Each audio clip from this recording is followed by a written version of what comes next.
A very good morning, dear students. Welcome back again to BBVR online classes. Today in this class, we will continue our fourth chapter and exercise 4.6 and the last questions. ठीक है, last video में हमने आपको question number 10 तक कराए थे 4.6 के. अभी 4.6 के क्वेश्चन नंबर 11 से हम करने जा रहे हैं, जिसमें सिस्टम ऑफ इक्वेशन जो दिया गया है वो 3 वेरिएबल्स में है, जिसमें कम से कम आपके पास 3 इक्वेशन होंगे. उसमें थोड़ा सा स्टेप्स आपके पास क्या बढ़ जाएंगी कि जो इन्वर्स हम निकालते हैं उसमें हमारा थोड़ा काम बढ़ जाएगा. 2/2 ऑर्डर में हम डायरेक्ट उसका एडजॉइंट निकाल के उसका इन्वर्स कर देते हैं, लेकिन यहाँ थोड़ा सा ज़्यादा हो जाएगा काम. तो let us take question number 11. ठीक है, क्वेश्चन नंबर 11 में दिया बेटा, the given system of equation is 2x plus y plus z equal to 1, x minus 2y minus z equal to 3/2 and this is 3y minus 5 of z equal to 9. ये system of equation हमें दिया गया है, solution निकालना है, निकालेंगे sir. तो क्या लिखेंगे, the given system of equation can be written as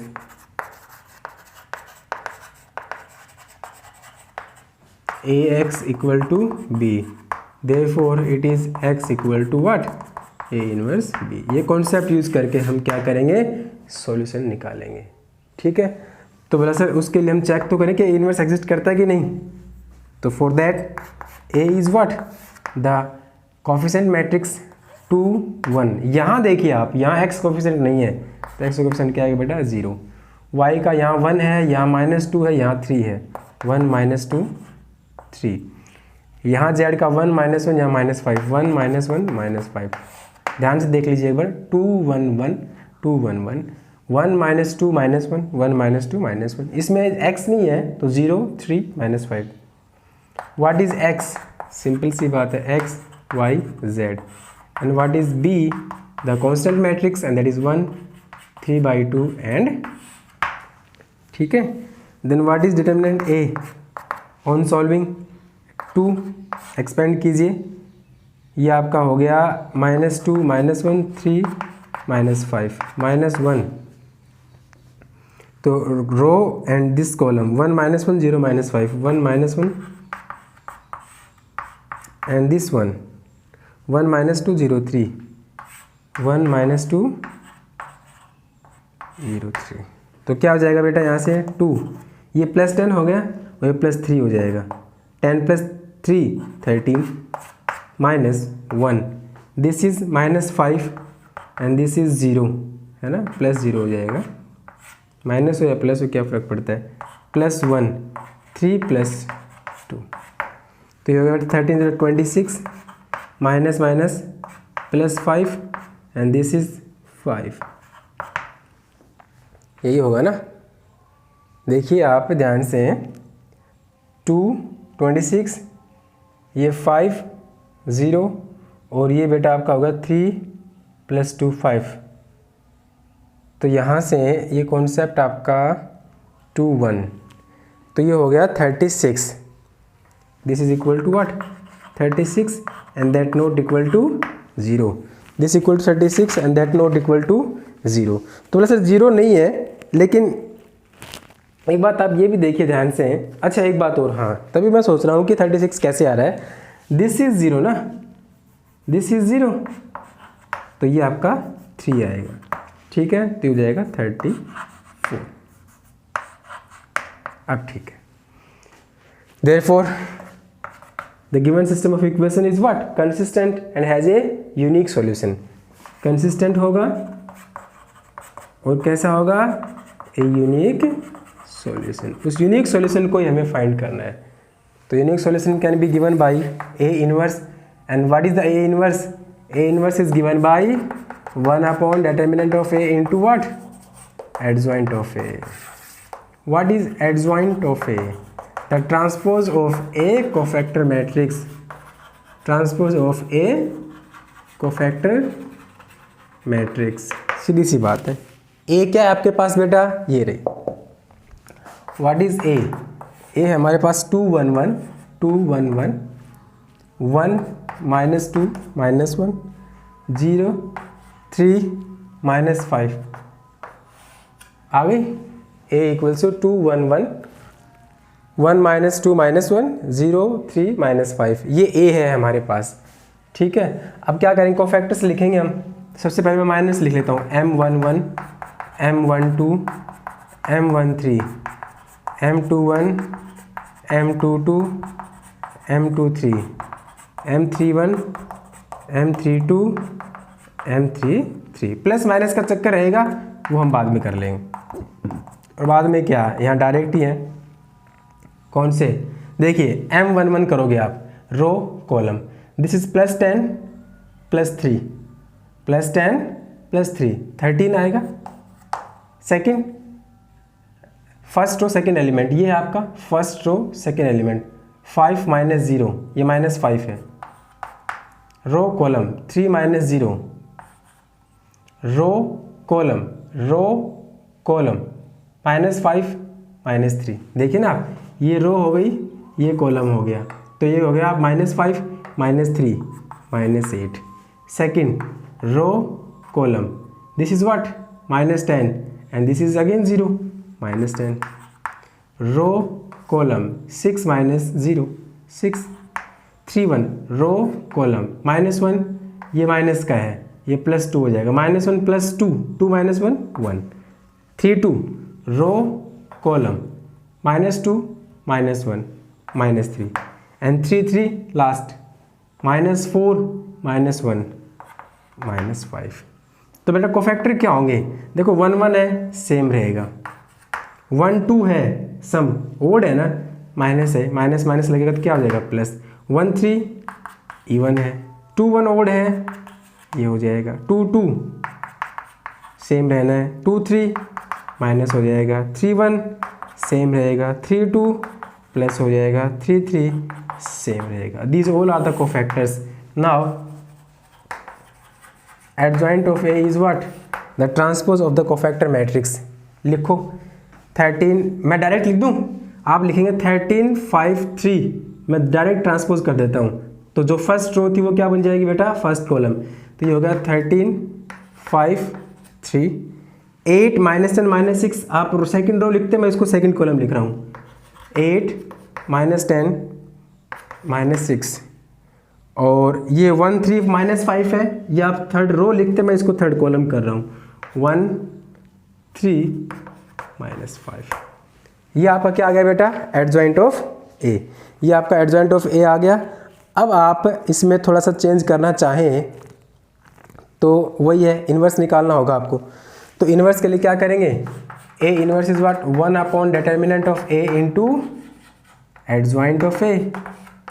determinant क्या है, 1/34 and what is adjoint of A, 13 8 1 5 -10 3 3 -6 -5 3 -6 -5।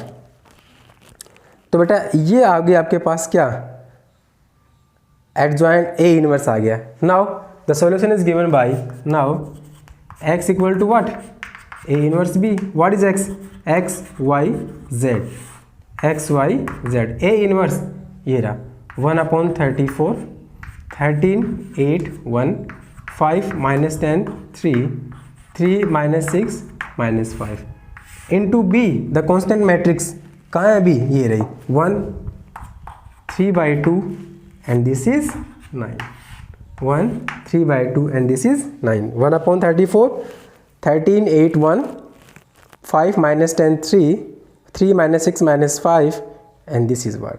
अब क्या करेंगे सर, सॉल्यूशन करेंगे। सॉल्यूशन क्या है, मल्टीप्लाई करेंगे row by column, row by column. आप पहले वाले मल्टीप्लाई चाहे बाद में कर लें, वो मल्टीप्लाई कर लें पहले। कैसे करेंगे देखिए, इसका ऑर्डर बेटा 3/3, इसका 3/1, रो कॉलम इक्वल है, रिक्वायर्ड मैट्रिक्स का ये आएगा।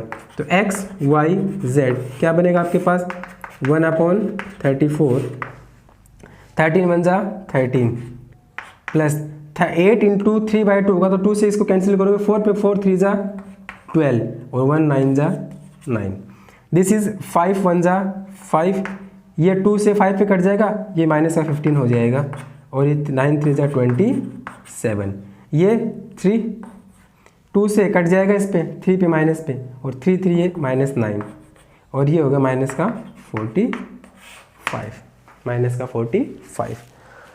अब मैं इसको यहाँ सोल्व करता हूँ क्योंकि ये माइनस को फैक्टर्स हमारे कुछ काम के नहीं आने, तो जब इसको सोल्व करेंगे तो क्या आएगा, देखिए x y z that equals to what 1/34,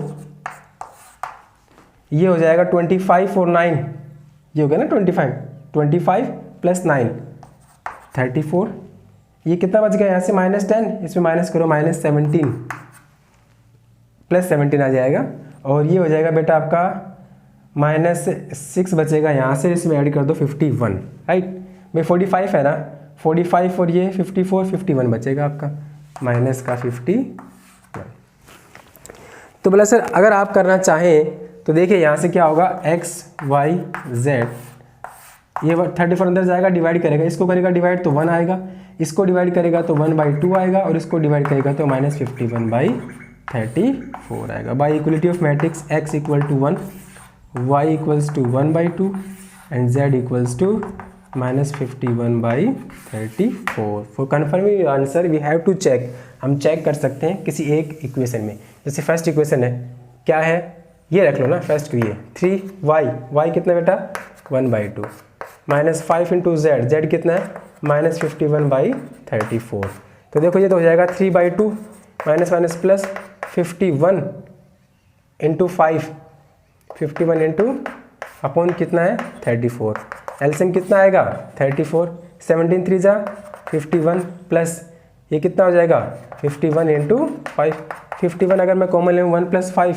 6 आ जाएगा अपॉन 34, 2 से कैंसिल, 3 से 2 से 17 3 जा 3 3 जा 9, और 9 हमारे राइट हैंड साइड है, इसका मतलब हमारा आंसर सही है। तो ये टाइमिंग ज़रूर है इसमें, लेंदी ज़रूर है, लेकिन हार्ड नहीं है। जब भी हम सिस्टम ऑफ इक्वेशन सोल्व करेंगे जो 3/3 ऑर्डर का होगा, या फिर जो 3 सिस्टम ऑफ इक्वेशन आपके पास दिए होंगे 3 वेरिएबल, उसमें थोड़ा सा कॉन्सेप्ट जो आपके पास एडजॉइंट वाला था वो बढ़ जाएगा, बाकी कुछ भी नहीं है, ठीक है।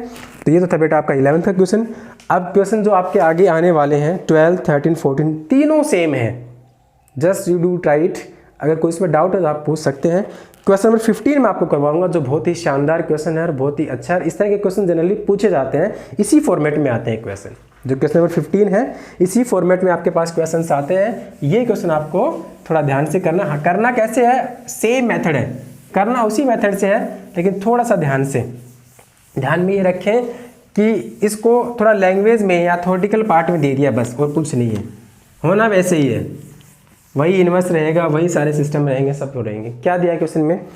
क्वेश्चन नंबर 15 कहता है if a equals to, a आपको डायरेक्ट दे दी, क्या 2 -3 5, उसके बाद दिया 3 2 -4 1 1 -2। कहता है फाइंड a इनवर्स। पहले तो a इनवर्स निकालिए। Using a inverse solve the system of equation. क्या 2x - 3y + 5z equals to 11, 3x + 2y - 4z equals to -5 and 2x - y + 3z equals to 12। ये आपका थोड़ा अलग आ गया तीसरा। 3x + 2y - 4z equal to -5 है। जो तीसरी इक्वेशन थी वो ये है बेटा आपकी x + y - 2z equal to -3। तो कहीं ना कहीं ये रिलेट एक दूसरे। देखिए जो इसकी आप कोफिशिएंट मैट्रिक्स लिखोगे 2 1 1 है ना, 2 3 1 -3 2 1 -3 2 1 5 -4 -2 एज इट इज है, वही लॉजिक है। बस क्या है, पहले ये इजी हो जाएगा, इनवर्स निकालोगे तो वो वहां पुट कर देना। क्यों? क्योंकि ये मैट्रिक्स जो लिखी जाएगी वो कैसे लिखी जाएगी, 2 3 1 -3 2 1, this is 5 -4 and -2 into what, x y z, and that equals to 11 -5 and -3। बस ये है के पास, तो आएगा वही, this is a this is x and this is b and x equal to what, a inverse b, और वो a inverse हम यहाँ निकाल लेंगे। तो वही है सर, डिटर्मिनेंट a, देखिए 2 row column, this is -4 and this is +4, हुआ कि नहीं, -4 माइनस +4, -3 प्लस हो जाएगा आपके पास row and this column, -6 and this is what +4 and this is what 5 into row and this column 3 minus 2, this is 0 into 2 0, this is 3 into -2 and this is 5 into 1, this is -6 plus 5, this is -1, not equal to 0. It means the given system of equation,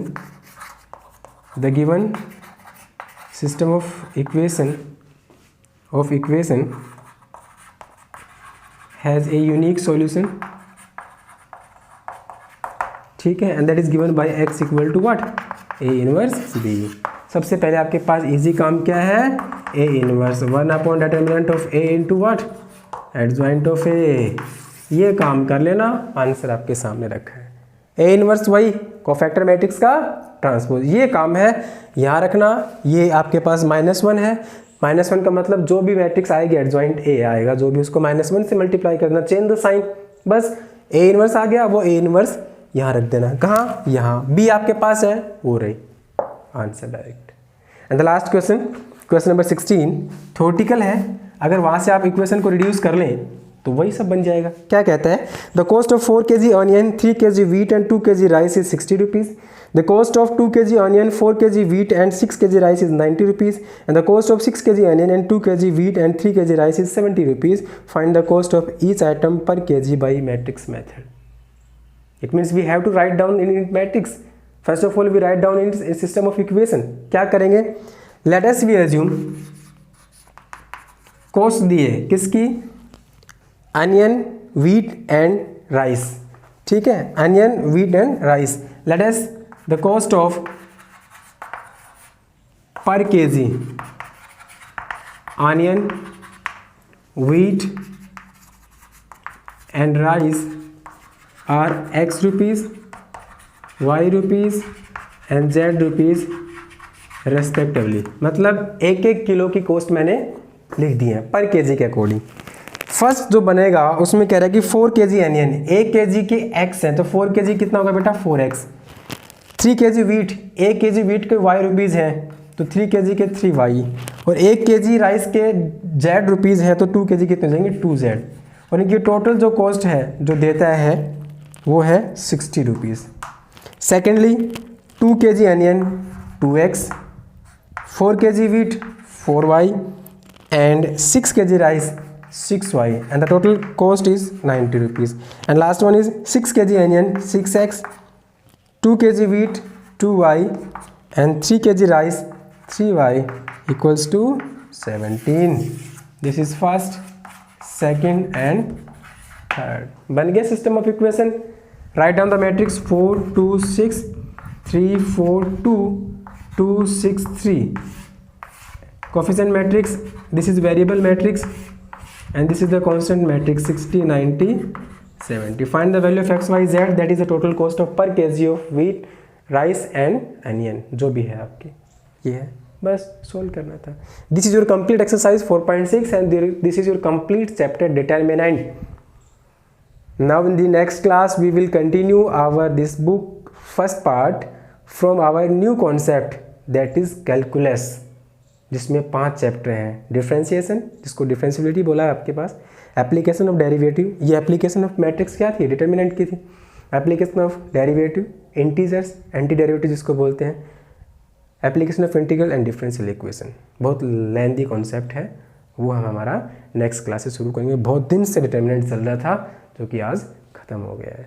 ठीक है, do your fair notebook, जो भी complete question सारे notebook में करें, maintain करें, मैं कभी भी मंगवा सकता हूँ। ठीक है, thank you, have a nice day.